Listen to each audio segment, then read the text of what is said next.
Bonjour et bienvenue dans ce troisième épisode de Photoshop et la 3D.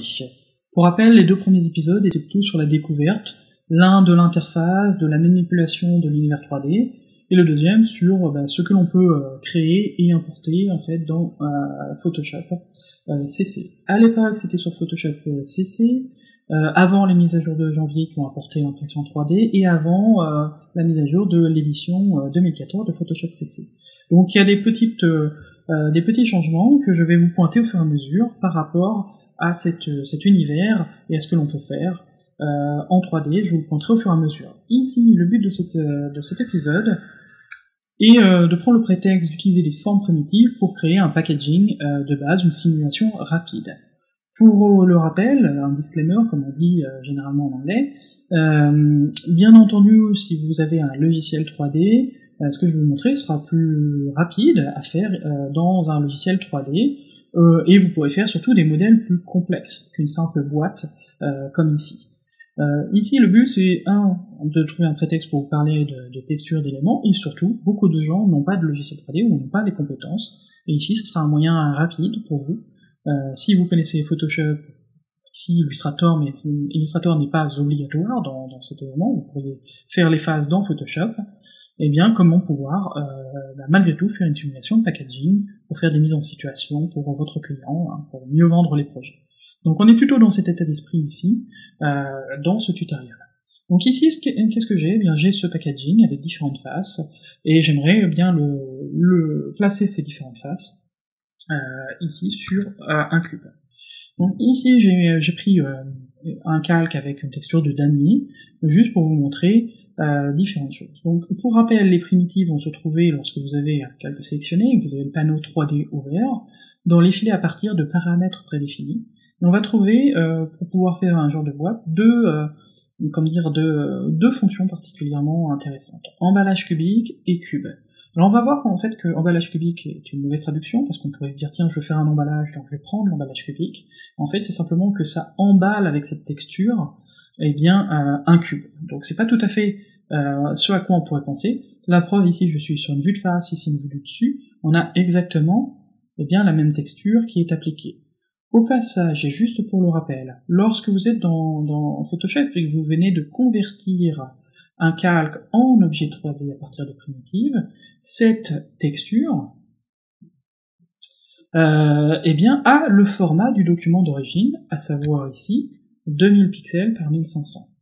C'est la raison pour laquelle, lorsque l'on regarde ici, il est venu tasser cette texture sur la face, il l'a répété sur les autres faces, mais c'est la même texture ici, et c'est pour ça que vous voyez que les carrés ne paraissent pas à la bonne taille.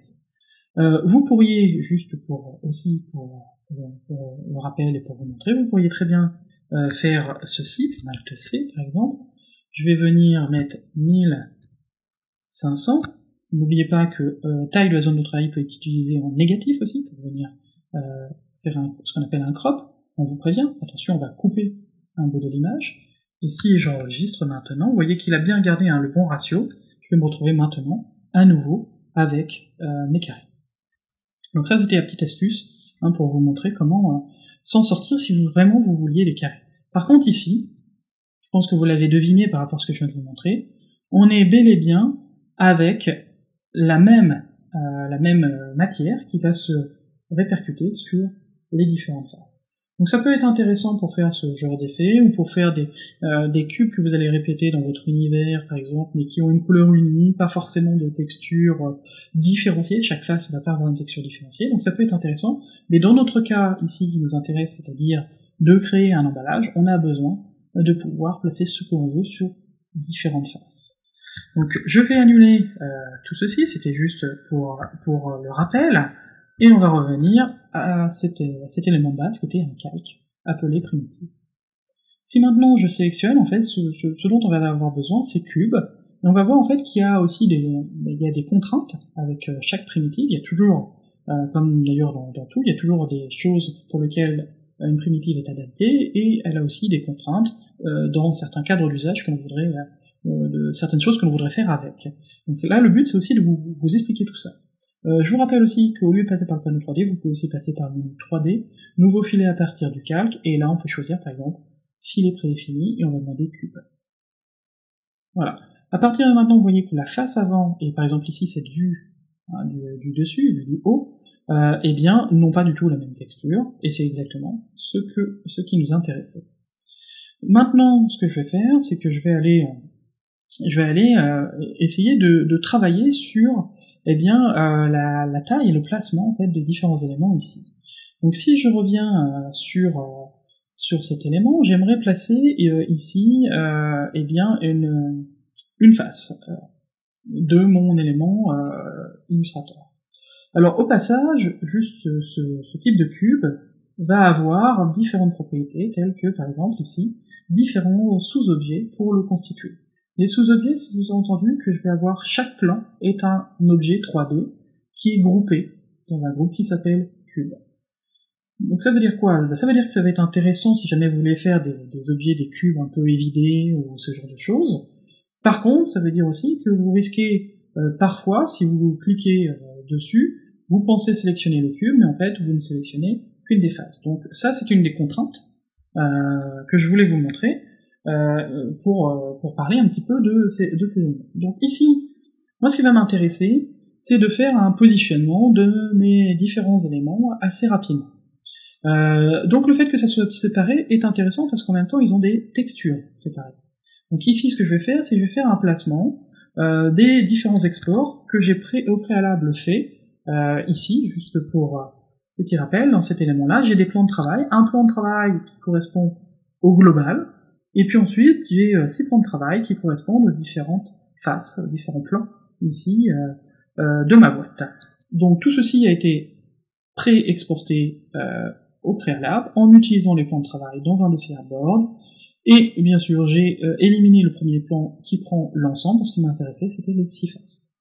Donc voilà comment tout ceci a été généré. Donc si maintenant je reviens ici, ce que je vais faire, je vais profiter que ces éléments sont bien séparés pour pouvoir juste placer à l'intérieur mes textures. Donc là je vais remplacer la texture qui avait été créée par défaut par Photoshop par la texture qui m'intéresse, à savoir mes artboards exportés. Donc là je suis sur celle-ci, et celle-ci va avoir, eh bien non pas celle-ci c'est la face ici, va avoir un texte sur le côté. Donc je dis ok, je suis pas dans la bonne orientation, mais ce n'est pas grave, je vais pouvoir réouvrir rapidement cette matière, faire ici un commenter, venir reprendre mes éléments, c'est pas très grave pour l'instant, j'ai absolument pas de soucis avec la taille de cet élément, on va voir pourquoi après. Je vais venir ici maintenant sur la partie droite qui est ici, et même principe ici, je pourrais d'ailleurs le faire par un clic droit à cet endroit-là. Donc cet objet sélectionné, j'ai ses propriétés, j'ai ses propriétés de matière et ses coordonnées. Je vais pouvoir du coup lui dire remplacer, je vais aller chercher maintenant sur le côté, eh bien, cette face ici, pour l'instant je n'ai pas encore redonné la bonne taille, ce n'est pas très grave, et c'était volontaire, et je vais maintenant, même principe, on va voir après pourquoi. Désolé, je voulais c'était clic droit ici et venir remplacer. Même principe, je prends eh bien, la face du dessus ici, je vais pouvoir demander de modifier, et je vais, même principe, faire un comme A, ce coup-ci, commenter, venir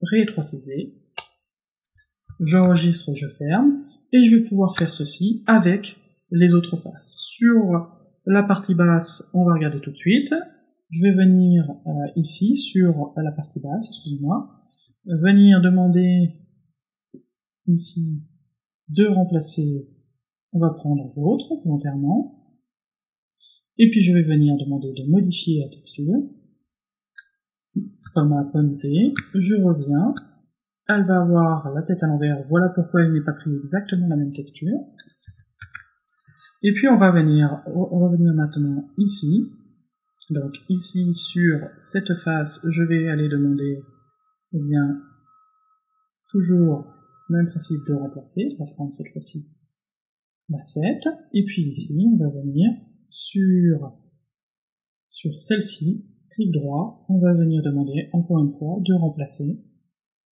mais cette fois-ci donc par ici, celle-ci qui va avoir une place pour le code barre. Voilà, je dis OK, et même principe, je viens modifier ma texture, pour pouvoir l'appliquer au bon endroit. Je dis OK, j'enregistre, je ferme, et je vais pouvoir revenir à ma vue, voilà, ici, à ma vue par défaut, voilà, et ici. Donc je me retrouve bien avec ma boîte, ici. Donc ce qui va m'intéresser maintenant, c'est de venir travailler ici pour unifier tout ceci. Pour unifier tout ceci, on va utiliser une fonction qui normalement est dédiée à l'impression 3D et à préparer un modèle pour l'impression. En fait, pour préparer un modèle pour l'impression, généralement, on va éviter d'avoir plein de sous-objets, parce qu'il pourrait y avoir un problème d'interprétation, en fait, par les imprimantes 3D. Donc du coup, on a une fonction qui permet d'unifier la scène pour l'impression 3D. Donc ça va faire exactement ce à quoi vous pensez, c'est-à-dire que ça va réunir toutes les faces en une seule, donc un seul filet, et une seule matière, mais qui va être un peu déformée, en fait, d'où la raison pour laquelle j'ai d'abord fait mes placements, de manière à, si je veux remplacer après par une texture qui soit dynamique, eh bien ça sera plus facile, sachant que j'ai un bon placement qui est déjà fait. Voilà, c'est fait. J'ai bel et bien maintenant un seul objet, ici, qui a les bons placements. Maintenant, si j'ouvre cette nouvelle texture fusionnée, on va voir qu'il y a des légères déformations. Alors, je ne sais pas si ça perçoit bien comme dire à l'enregistrement d'écran, mais on a au moins notre positionnement qui est fait ici sur cet élément. Maintenant, je pourrais très bien laisser la texture comme ça si c'était juste un positionnement rapide que je voulais faire. Mais si je veux pouvoir mettre à jour facilement les différentes faces des textures, il serait peut-être plus intéressant de faire un lien avec les fichiers exportés que l'on avait fait tout à l'heure. Juste pour le rappel, depuis la mise à jour de janvier de Photoshop CC, on a la possibilité maintenant de faire non plus importer et incorporer, mais importer et lier. Donc on peut garder un lien vers le fichier, en fait, vers le fichier d'origine. Je pourrais très bien demander d'importer directement vers un des plans de travail du fichier Illustrator source, c'est que si je change le fichier Illustrator, ça se met à jour. Par contre, j'ai une préférence, moi, pour travailler avec des exports. Donc dans Illustrator, ce que j'ai fait, c'est tout simplement, j'ai caché mes formes de découpe et mes plis, et j'ai demandé d'exporter chaque plan de travail. Ici, j'ai le plan de travail principal et les 6 phases, donc je n'ai pas exporté le plan de travail principal, et je les ai exportés ici, comme on l'avait vu tout à l'heure. Donc ça, c'était juste pour le rappel. Donc maintenant, moi, je préfère faire un lien vers, mais je pourrais très bien faire un lien vers chaque plan de travail. Donc ici, ça fait un peu redondant. J'aurais très bien pu aussi, sur mon cube, mettre juste un A, un B, un C, gauche, droite, peint directement. Là, c'était juste pour vous montrer rapidement le placement d'un élément sur chaque face, assez rapidement, si vous n'avez pas besoin de faire de l'éditabilité, comme je vais le faire là, maintenant. Donc là, du coup, bien, ce que je m'amuse à faire, c'est refaire la même chose, c'est-à-dire venir faire un importer et lier, et j'irai ici, zoomer sur cet élément, et là, je prendrai par exemple ce point de repère ici, d'ailleurs qu'on peut appliquer ici, et je viendrai le placer sur cet élément, pour pouvoir incliner ici ma texture, et venir la repositionner comme ceci. Le gros avantage aussi, ce sera tout simplement que si jamais je ne suis pas tout à fait positionné comme il le faut, j'ai quand même mon autre texture en dessous qui fera office de bon positionnement, et je dis OK. Là, le gros avantage, c'est que je garde un lien vers ce fichier. Donc si je fais une modification dans Illustrator sur cet élément, et que je refais un export, il va écraser les autres, et le lien se mettra à jour par un simple clic droit ici, mettre à jour le contenu lié. Donc voilà ce que je voulais vous montrer ici, dans cette méthode, ici. Maintenant, si on en est là, qu'est-ce que l'on peut faire? Alors, au passage aussi, pourquoi je vous montre ça? Excusez-moi, je me suis un peu perdu dans mon explication. Je vais malgré tout venir vous le faire pour, par exemple, ces trois-là, ici. Donc si je viens ici, et juste pour les repérer, je vais faire ceci pour savoir si j'ai bien fait celle du dessus. J'enregistre.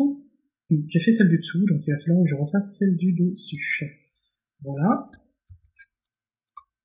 Donc si je viens ici, je vais venir réimporter ici mes éléments, je vais revenir me remettre pour une question de taille d'écran ici à travailler sur ce point, et je vais venir refaire ce que vous venez de faire. Désolé pour la redite, vous pourrez passer un peu plus rapidement si vous préférez, et je vais venir réimporter cet élément, je vais venir peut-être travailler ici, hop, sur mes éléments,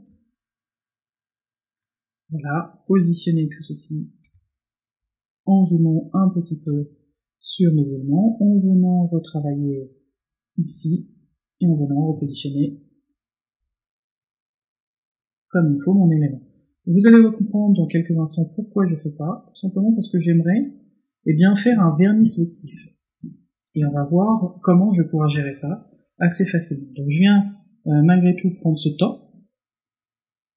Encore une fois, c'est l'avantage des vidéos, c'est que vous pourrez passer en accéléré au besoin. Je vais venir ici, sur ce point, travailler mon placement. Voilà, je suis presque bien placé. Voilà, les petites flèches aussi de déplacement, n'oubliez pas que c'est très pratique. Voilà, et puis je vais pouvoir, à la rigueur, ici c'est la même, je pourrais très bien faire aussi un dupliqué sur celle-ci, parce que ça va être vraiment la même. Et ça m'évitera d'en synchroniser une. Et puis ici, par contre, ce n'est pas la même, donc je vais venir faire ici, encore une fois, fichier, importer et lier. On va sélectionner celui-ci. Voici, avec encore une fois un point de repère. On va retravailler ici. Voilà qui me semble pas trop mal. On pourrait revenir encore ici, peaufiner, je pourrais zoomer, etc. Donc si je fais enregistrer, je vérifie ici, j'ai bien maintenant quasiment tous mes plans, il m'en manque un ici, et quitte à faire ce genre de choses, on va le faire en entier. Je vais venir maintenant finir avec le dernier, importer et lier. On va chercher, c'est celui-ci. Même principe, on revient, on positionne.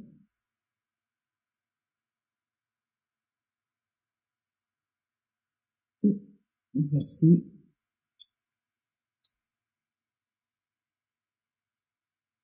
Je suis presque bien. Voilà. Ici, qui va être convenable. Là, si je reviens, excusez-moi, juste une dernière fois ici. Alors, vous allez voir dans quelques instants pourquoi je fais ceci. J'aurais encore une fois pas besoin si c'était juste pour faire un premier placement. Ici, pourquoi je fais ceci, c'est que ça va être beaucoup plus facile du coup quand je vais venir placer un vernis sélectif et une réflectivité, sur des éléments. Tout simplement parce que je pourrais remplacer ces contenus dans une autre texture. Je garde ma texture que j'ai mis en dessous, comme ça, si jamais il y a un petit problème de raccord, ça va se faire automatiquement pour moi avec l'image de fond. Donc si je vais ici maintenant, j'ai bel et bien ma boîte. Maintenant que j'ai aussi mes textures de positionner, elles ont été faciles à positionner grâce au carré, sinon j'aurais pu avoir d'autres déformations. Je vais pouvoir maintenant prendre mon volume. Je rappelle qu'avec la touche V, je fais passer les propriétés de l'objet sélectionné. Et je vais pouvoir maintenant dire qu'ici, je désire avoir une valeur, je les avais notées ici dans le monde, 65, 85 et 35.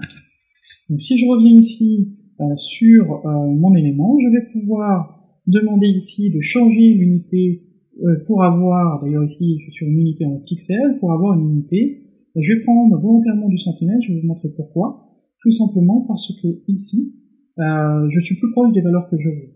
Si je m'étais mis en millimètres, et que je venais mettre par exemple ici 85, vous voyez que je vais avoir réduit mon objet considérablement, il serait tout petit, et je serai obligé de zoomer avec ma caméra pour aller rezoomer sur l'objet. Ici par pure fainéantise, sachant que de toute façon je suis dans un univers virtuel, l'important pour moi c'est les ratios entre mes différents objets. Donc je trouve ça plus simple de rester sur le centimètre, sachant que finalement le seul endroit où ça serait intéressant pour moi d'avoir un ratio exact, c'est pour l'impression 3D, mais qu'à l'impression 3D, je peux, au moment de l'export vers mon imprimante 3D, donner la bonne valeur, tant que le ratio est bon.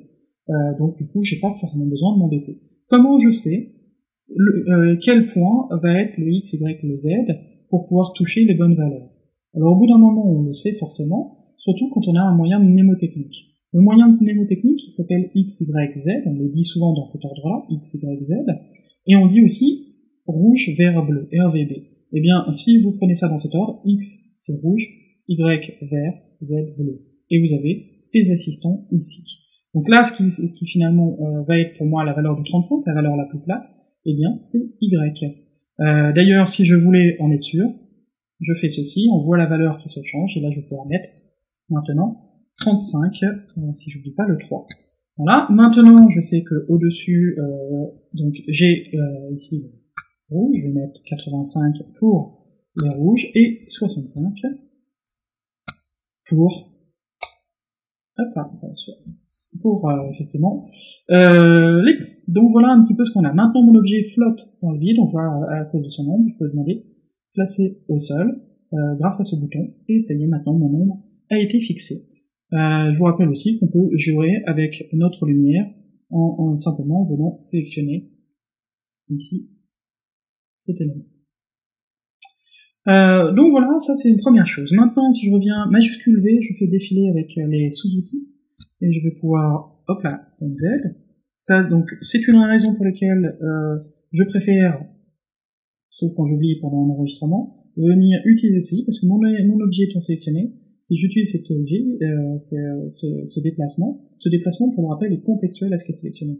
Donc si je passe ici, je vais déplacer ma caméra, donc je suis dans le petit proxy de caméra, sans toucher à mon objet, et je garde malgré tout la sélection de mon objet. Donc très pratique. Donc maintenant, ce que j'aimerais, eh bien, c'est donner une réflectivité à cet objet, qui va me permettre, si un petit enregistré de temps en temps, ça fait du bien, voilà, qui va me permettre de mettre de la réflectivité sur des zones. Ce qui m'intéresse, et c'est ce que j'avais ici, que j'avais mis ici avec une encre personnalisée qui est jaune, qui est mes éléments, c'est que tout ce qui est en jaune ici soit brillant, et en plus, il y a un petit gaufrage. Vous savez, ce petit relief qui est donné en carton par un emboutissage du carton. Donc ce que j'aimerais, c'est ça. Donc ce que j'ai fait, c'est que j'ai réexporté donc, ces éléments, vu que je les ai ici. Donc je vais exporter tout ceci. Au passage d'ailleurs, ces éléments de vernis, je vais cibler ce calque où ils sont. Je vais demander de mettre du noir. Donc, par défaut, ça tombe bien sans noter. Okay, donc c'est un noir sans. Et je vais pouvoir demander ici de faire un nouvel exporté, ce coup-ci dans le dossier vernis, toujours en utilisant les plans de 2 à 7, ce qui fait que je vais avoir exactement aux mêmes positions, aux mêmes coordonnées, l'ensemble de mes éléments qui vont être synchronisés. Donc si j'exporte ici, je vais demander la même taille, je vais demander à 150 pp. Voilà, donc ici, les éléments ont été bel et bien exportés. Okay, je peux laisser mon fichier comme ceci, et je vais pouvoir utiliser en fait cette texture que j'avais, qui me servira de placement, et venir la dupliquer en fait dans la réflectivité. Juste avant de parler de cette réflectivité, et pour le rappel, normalement dans un univers 3D, pour que quelque chose se reflète, ou même dans la réalité, quelque chose se reflète sur un miroir, sur un chrome, ou sur quoi que ce soit, tout simplement parce qu'il y a d'autres objets autour. En 3D, lorsque vous créez un objet comme ceci, il n'y a rien autour, donc comment va se faire la réflexion? Elle va se faire de deux manières, du moins dans Photoshop en tout cas, sur un objet par défaut. Vous allez avoir, Photoshop va vous créer ce qu'on appelle un IBL. Alors en anglais c'est Image Based Light, donc c'est lumière basée sur une image. Et par défaut, Photoshop vous en crée une qui représente des spots, des spots de lumière en haut et aussi des lumières sur le côté, un petit peu comme dans des scènes photo avec tous vos réflecteurs, etc. Donc par défaut, voilà, c'est assez simple. Donc ça simule des spots, et ça simule des éléments. Si j'avais que du blanc, ça ferait quelque chose de très très très très lumineux, que du noir, ça serait sombre, un gris intermédiaire, on a une lumière qui est moyenne. Maintenant, ça pourrait très bien être aussi une image. Et dans ce cas-là, Photoshop se servirait de cette image comme source de lumière, avec toutes les couleurs qu'aura cette image, et en même temps de réflexion.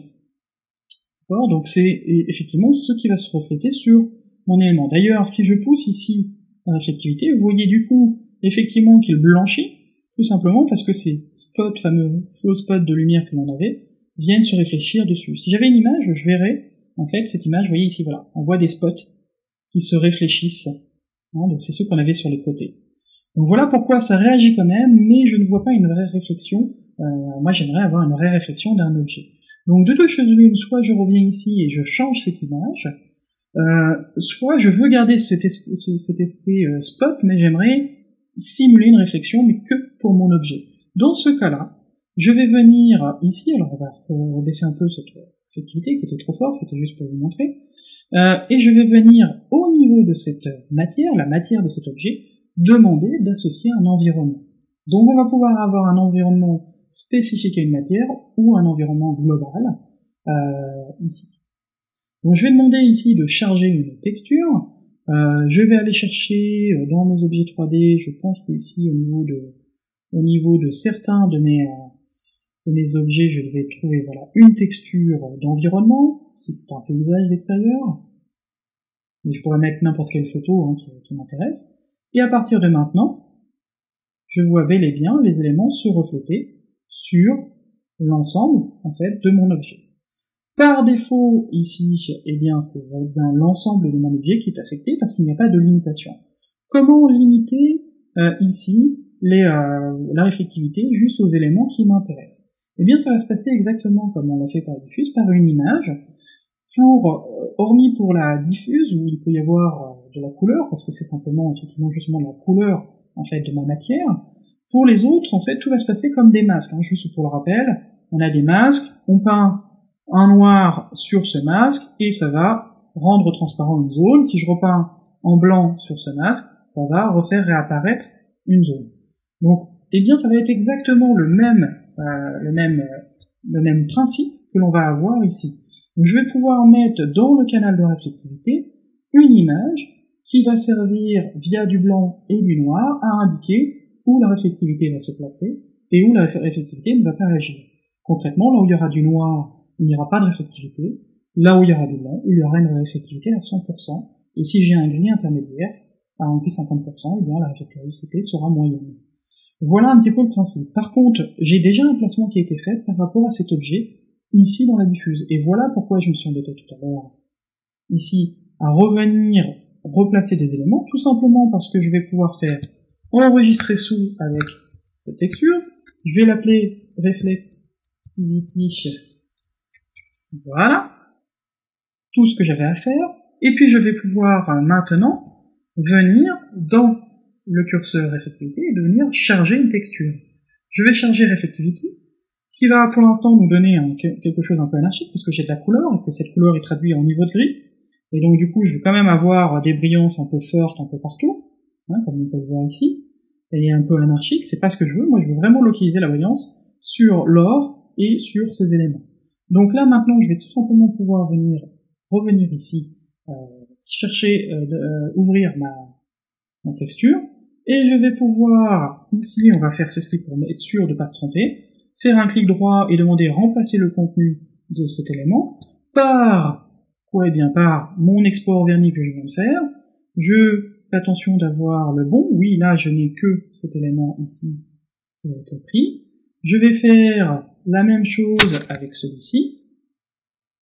Voilà, le même principe, remplacer le contenu par, je vais chercher vernis, je vais chercher celui-ci. Je vais faire exactement la même chose avec les autres, je reviens ici, je vais faire le même principe, remplacer le contenu par export vernis, celui-ci, je vérifie est-ce qu'il soit dans le bon ordre, oui, et puis ainsi de suite, je vais venir sur lui, voilà, remplacer le contenu, toujours le même principe, je viens chercher cet élément, ils ont exactement les mêmes coordonnées, je le vérifie en même temps que j'apporte, ici.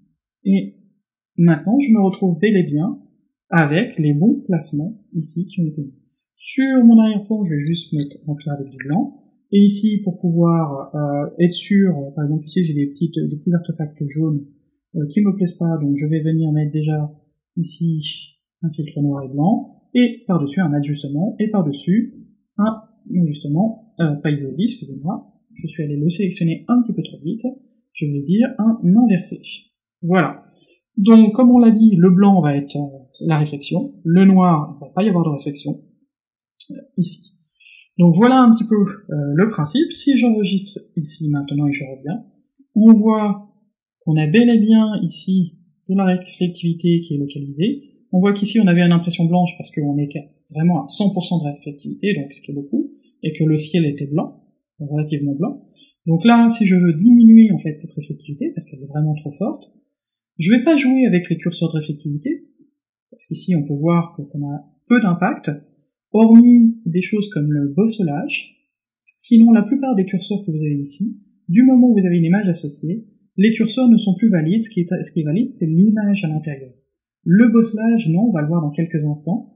Donc ici, si je veux baisser l'intensité, il faut simplement que j'ouvre cette texture, et que je vienne, sur cet élément, je vais rajouter un autre là, je vais prendre plutôt un niveau, et je vais baisser, par exemple, les niveaux de sortie au niveau des blancs.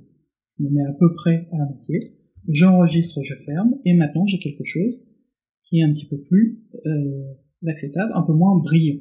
Okay, je pourrais encore le diminuer, mais on verra tout à l'heure.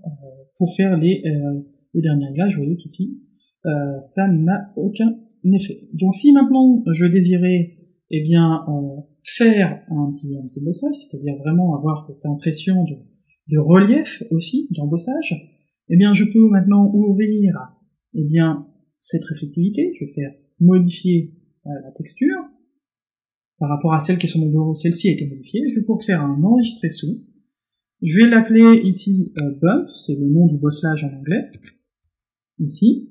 Pourquoi je prends les noms anglais? Tout simplement parce que c'est plus court à écrire, c'est par pure fainéantise, et il n'y a pas d'accent, donc dans mes noms de fichiers, il n'y a pas d'accent. Je peux à la rigueur enlever les niveaux de sortie, j'aurais pu nettoyer un petit peu ce que j'ai là. Et puis je viens faire OK. Pour l'instant, il est sur mon bureau, et je vais maintenant, dans le bosselage, demander ici de charger une texture. Pareil, elle a les bonnes coordonnées parce qu'elle est faite à partir du même objet. Et je vais pouvoir le charger. Vous voyez automatiquement ici que j'ai un bosselage qui apparaît. Vous allez voir qu'on a une impression de relief, on voit ici des petites accroches de lumière, et que ce bosselage, si je l'amplifie, vous voyez qu'il réagit, je le vois apparaître ici. Donc là on voit effectivement que le bosselage est un des seuls curseurs où malgré qu'une image est associée, le curseur est toujours utilisable ici. Et donc voilà, rapidement, comment vous allez pouvoir faire des simulations de packaging avec des vernis sélectifs dessus. Donc j'espère que cette petite introduction déjà aux propriétés de matière, on va le voir dans d'autres exercices, dans des extrusions, on va voir des assemblages de formes, on va voir plusieurs choses dans le prochain tutoriel, et j'espère que celui-ci vous aura plu et vous aura donné une meilleure vue déjà de ce que l'on peut faire avec les primitives. Et je vous dis à bientôt pour le 4e épisode.